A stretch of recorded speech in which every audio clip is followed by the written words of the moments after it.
Thank you very much. Sorry, before I start, there is something I really need to share with you, and it's a secret that I've been carrying around for quite some time, and I know this is going to come as a shock to some of my friends who are here, but I need to get it off my chest. You know, living in Brighton, I know quite a few people who have transitioned, and one thing I can say is that they are all much happier now than they were before. And I have to tell you, ladies and gentlemen, I no longer identify with my date of birth.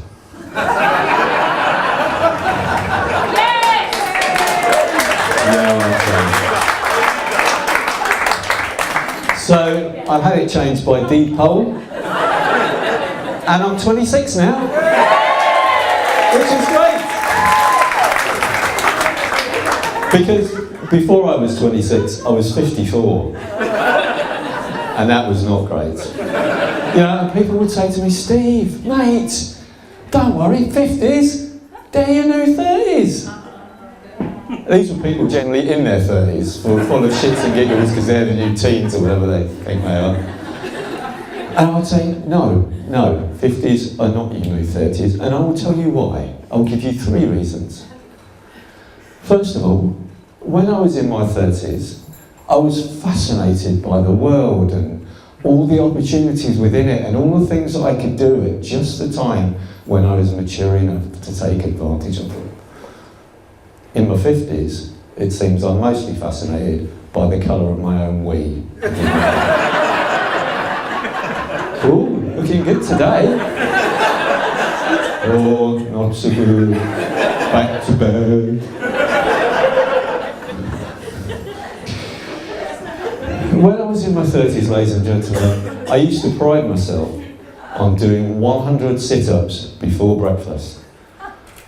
In my 50s, it's been a good morning if I haven't slipped a disc reaching to wipe my bottom. In my 30s, I can make love all night and still go to work the next day. In my 50s, sexy time is generally falling asleep wanking to Top Gear.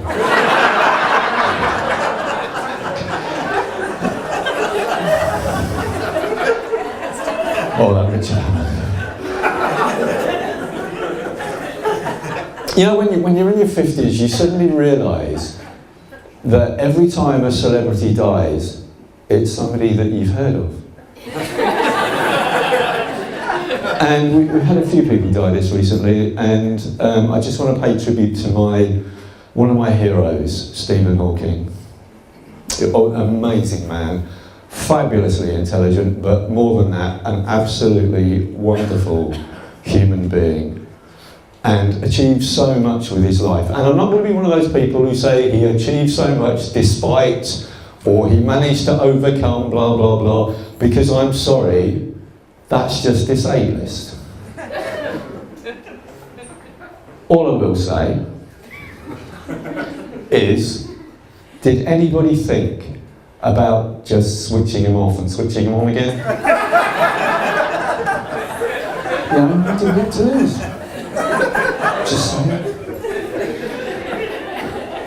You know, one of the reasons that I'm so conscious of being in my 50s is because I recently split with the love of my life, the mother of my children, the woman I thought I was going to be with for the rest of my life. I know, comedy gold, huh?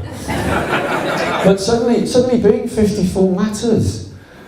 You know, take my grey hair, for example. When you're in a relationship, grey hair is like a sprinkling of snow on a beautiful, quaint little cottage that Santa is just about to visit.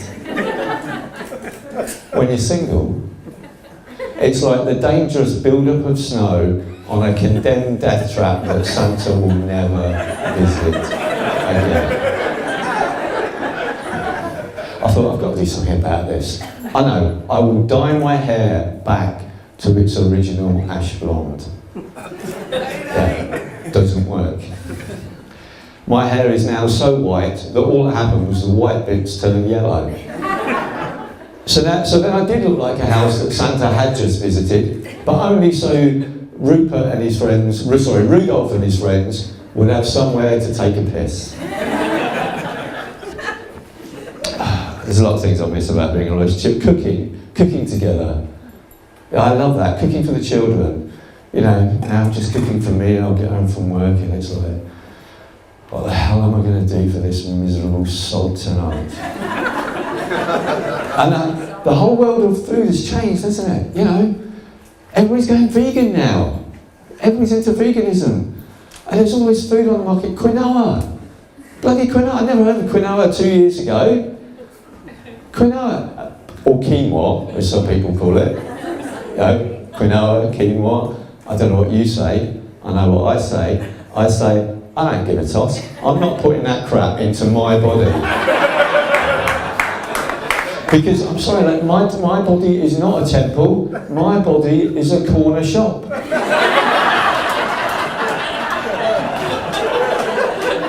You know, that bloated feeling, you know, feeling tired all the time, farting, I love it! So my few remaining pleasures, don't take that away. Bloody quinoa. I like your traditional foods. You know, fish and chips. I love fish and chips. Marvellous. With your fingers, eating it with your fingers. You know, and you can eat it anywhere, can't you? You know, in bed, watching Top Gear. Fish and chips, with your fingers, off your chest. Or that great British staple, pot noodle. Yes, which you can also eat with your fingers, as long as you're quick. But don't eat it off your chest, because it will scald your bloody skin off. You probably gather, ladies and gentlemen, I have become a bit of a slob since I split up with the missus. You know, I just can't be arsed anymore. Housework, I don't do housework. I haven't done housework since 2011. You know, and I'm lucky because I live in Brighton. Yeah? Right, it's a transitional city. You can always move. And washing, I don't bother washing my clothes anymore.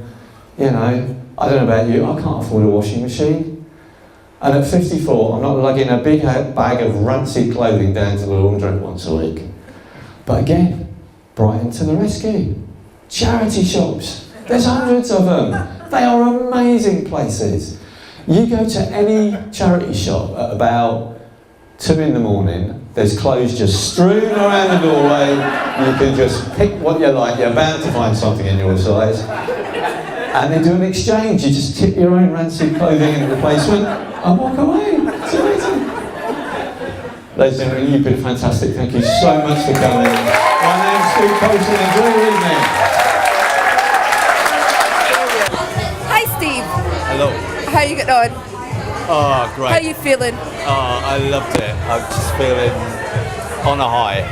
It was fantastic. Was it what you expected? I don't know what I expected really. It was a lot more, there were a lot more people than I thought there'd be. It was quite frightening. There's people in there that I know. But when you're on stage, you kind of, suddenly you're in your own world. And it just flowed and it was, I loved it. I've loved the whole 8 weeks. It's been fantastic. Brilliant. Very pleased to hear it. I think you got your first round of applause within about 15 seconds around changing the date of birth.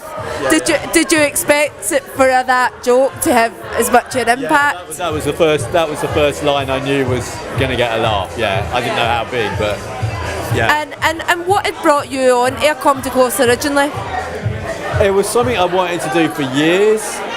And then Sarah Charsley, who was on the course a couple of years ago, I know her, and I know Debbie, who unfortunately couldn't make it tonight.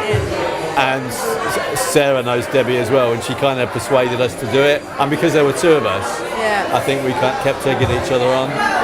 And it's definitely something that you'll keep on doing, I imagine. Absolutely. I've got a gig on Tuesday, I've got a gig at the end of the month. I'm just going to do as much as I can now. Brilliant. Well, you had an absolute blinder tonight. I mean that. It was an absolute fantastic gig. Well done. Thank you very much.